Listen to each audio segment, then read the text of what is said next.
दोस्तों मैंने basic electric पढ़ा रहा है। बेसिक इलेक्ट्रिक में मैंने इसके पहले भी टॉपिक जो था लिखवा दिया है। आज मैं स्टार्ट नेक्स्ट टॉपिक की ओर बढ़ा है। आज मैंने पढ़ा है मुक्त इलेक्ट्रॉन। मुक्त इलेक्ट्रॉन यानी फ्री एलिमेंट्स किससे बोलते हैं। बोला गया है कि अधिकांश धातुओं की अंतिम कक्षाओं में केवल एक दो इलेक्ट्रॉन होते हैं। जो अधिकांश कक्षा में धातु में एक और दो इलेक्ट्रॉन क्या होते हैं और उन्हें दूसरे परमाणु द्वारा आरोपित थोड़े से आकर्षण बल द्वारा ही धातुओं के परमाणु में विस्थापित किया जा सकता है। इसका कारण यह है कि अपनी नाभिक से दूर होने के कारण इसमें नाभिक के प्रति आकर्षण का मान बहुत कम होता है। इसका अधिक जो नाभिक का आकर्षण का जो मान होता है उससे क्या होता है, कम होता है। इस प्रकार ये इलेक्ट्रॉन मुक्त अवस्था में रहते हैं और उन्हें मुक्त इलेक्ट्रॉन कहते हैं। उपयुक्त के अतिरिक्त में अर्धचालक यानी जिसको सेमीकंडक्टर के रूप में भी बोलते हैं का निर्माण क्या करता है। निर्माण की प्रक्रिया में यह पाया जाता है जब किसी 5 संयोजी तत्व जो होते हैं, जैसे एग्जाम्पल में मैंने बताया जैसे जर्मेनियम हो गया कि अल्प मात्रा में किसी चतुर्थ संयोगी जो तत्व में होते हैं जैसे जर्मेनियम में उसमें प्रक्रिया द्वारा मिश्रित किया जाता है तो उसको क्या कहते हैं। जर्मेनियम के परमाणु विन्यास में 5 संयोजी तत्व के रूप में इलेक्ट्रॉन को उचित स्थान मिल पाता है और ऐसे इलेक्ट्रॉन मुक्त अवस्था में एक मिश्रित पदार्थ में विचारण करने लगते हैं जिससे मुक्त इलेक्ट्रॉन कहते हैं। दोस्तों मुक्त इलेक्ट्रॉन के बारे में मैंने बता दिया है। अब इसमें लिखा है आयन और आयनीकरण यानी कि लोन एंड लोनेशन।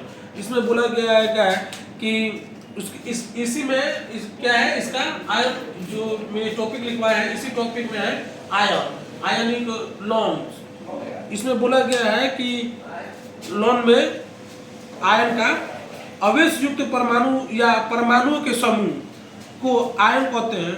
जब किसी परमाणु में 1-2 इलेक्ट्रॉन की कमी अवस्था अधिकता हो जाती है तो वह विद्युतीय रूप में उदासीन नहीं रहता है। जैसे कोई भी इलेक्ट्रॉन की कमी आ जाती है तो वो क्या होता है, उदासीन अवस्था में नहीं रहता है, वो विद्युत रूप में उदासीन नहीं रहता है। मैंने इसके पहले बताया है अर्थात अवेश युक्त हो जाता है और उसे आयन कहते हैं। आयन जो होता है इसमें आयन जो है इसके बारे में लिखवाया था आयन आयनीकरण नॉन आयनोनेशन में इसमें आयन बता दिया। इसी के आयन में इसमें दो प्रकार का टाइप होता है। इसमें होता है धनायन और होता है दूसरा का होता है ऋण आयन। तो इसके पहले मैं धनायन के बारे में यानी कि केशन के बारे में लिखवाया है कि केशन किसे कहते हैं यानी धनायन किसे कहते हैं। जिस परमाणु में निर्धारित संख्या की अपेक्षा इलेक्ट्रॉन की संख्या कम हो जाती है। इसमें क्या होती है कि धनायन में इलेक्ट्रॉनों की संख्या क्या हो जाती है, कम हो जाती है, उसे क्या कहते हैं, धन आयन कहते हैं। जिसमें इलेक्ट्रॉनों की संख्या जो होता है ना इलेक्ट्रॉन की जो संख्या होती है ना वो क्या हो जाती है, कम हो जाती है यानी कि लेस देन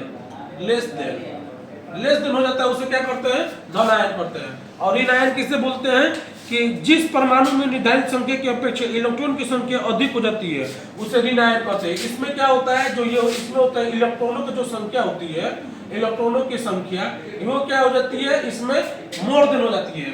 मोर देन यानी कि क्या हो जाता है, ज्यादा हो जाता है। इसमें लेस देन, इसमें मोर देन, उसको क्या कहते हैं, ऋण आयन होते हैं। इसमें नोट में दिया गया है धन आयन और ऋण आयन सदैव निम्न प्रकार के बने होते हैं। ठीक है, ये धन आयन और ऋण आयन क्या होते हैं, निम्न प्रकार के बने होते हैं। इसमें नोट में लिखवाया गया है। आयनीकरण यानी कि लोनेशन किसे बोलते हैं। आयनीकरण के बारे में परमाणु अथवा परमाणु समूह के आयन बनने की क्रिया आयनीकरण कराती है।